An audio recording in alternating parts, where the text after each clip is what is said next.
presentation for this press conference session is from Kelly Benoit-Bird from Monterey. She's going to be talking about, and I found this to be very unusual, that if you feed aquatic animals in an enclosed facility, they eat a certain amount of food, but that doesn't translate to the real world. So there's a food paradox here, and what Kelly's going to do is explain why acoustics helps figure that all out. Kelly? Thanks, Larry. I want to say first how wonderful it is to be all together today. It's a remarkable experience to get to talk science in person. And as Larry said, I'm going to be talking about how we use sound to explore the ocean. And I want to take a step back and say, why would we want to do that?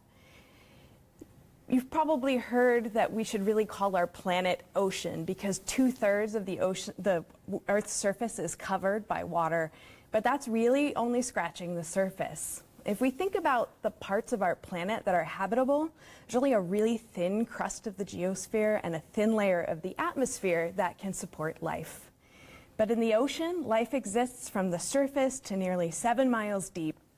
And so the water in the ocean makes up greater than 99% of the living space on our planet. And that living space is a really critical life support system for all of us on planet Earth. The ocean's life provides more than half of oxygen in Earth's atmosphere, and we take nearly 1/5 of our protein from the ocean. And yet, we know relatively little about life in the ocean, and that's largely because this is typically our perspective of the ocean. Whether we're on a boat or sitting on the shoreline, it's difficult for us to see beneath the surface of the waves, to see where the action is happening, where predators are finding prey, where individuals are seeking mates, where life and death are occurring. And that's largely because light just doesn't penetrate very far in the ocean. Even in this video from a robot with artificial illumination, you can see just how quickly it's impossible to see those meter-long squid that are present in this video. But sound travels both further and faster in water than it does in air. And so we can use sound as a tool to understand what's happening beneath the water's surface. So in my work, I use active acoustics, or various kinds of sonars. We send out a pulse of sound. It's very short, but made up of a number of different frequencies or pitches that I've shown here in different colors. And that sound reflects off things in the environment, like the seafloor or these animals. And in the case of the animals, the signal that returns to us is, in the case of a dolphin, very much like the one that we sent out, with all the different frequencies or pitches evenly represented. But if we were to bounce that same signal off a squid of the same size, we would get the low frequency information back strongly, but we'd lose about half of the energy at higher frequencies.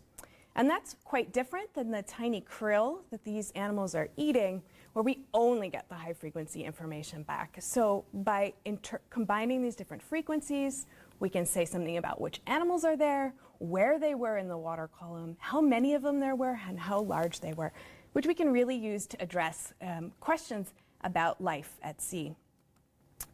Now, when we do that, we find that food in the ocean is, on average, incredibly dilute.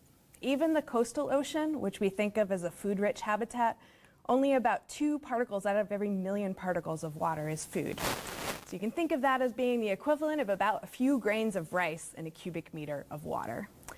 And if you take those average food concentrations that we measure in the ocean and feed it to animals in captivity, we find that animals cannot survive on those average food concentrations. And so, of course, that sets up a paradox. We know that animals are able to survive in the ocean, and there's a rich and diverse life in our largest living space. Acoustics allows us to trace the patterns of life in the ocean very carefully. And when we do that, we find that life is not homogeneous. In fact, it's really messy and patchy. You can see here in this echogram, which is sort of the basic data that we collect, its depth as a function of our distance traveled, in this case in a research vessel, and the color you see here is proportional to the density of organisms.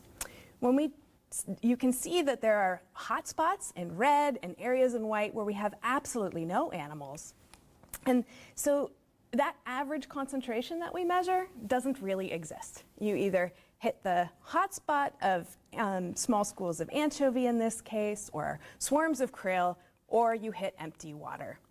And that really has important implications for the organisms that rely on these food resources. In this case, I'll just show you an image here of what those aggregations look like with a swarm of krill and a school of anchovy.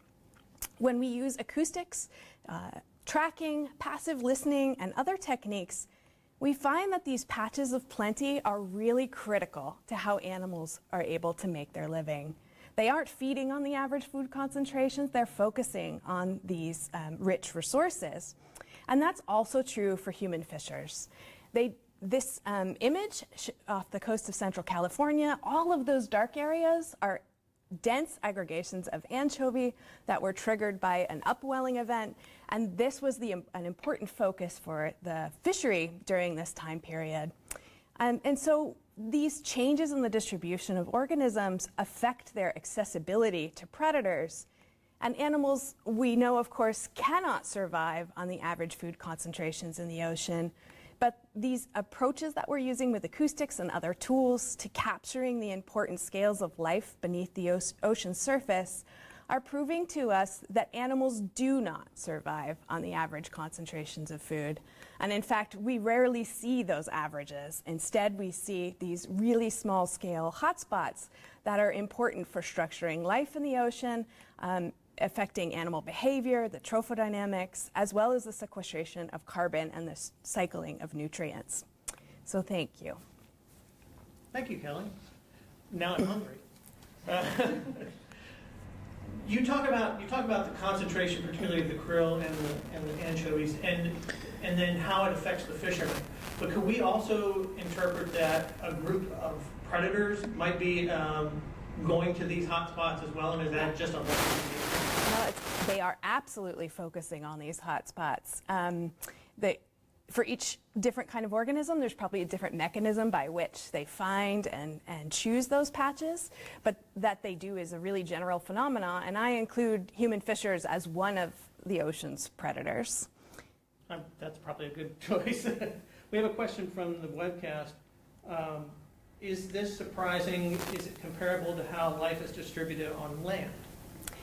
It turns out that life in the ocean is actually more heterogeneous than it is on land, and that's partly because the plant life that we're used to on land, right, is big, it grows really slowly, it's stable, you can know that there's going to be an oak tree there for 100 years, but in the ocean, plants are microscopic.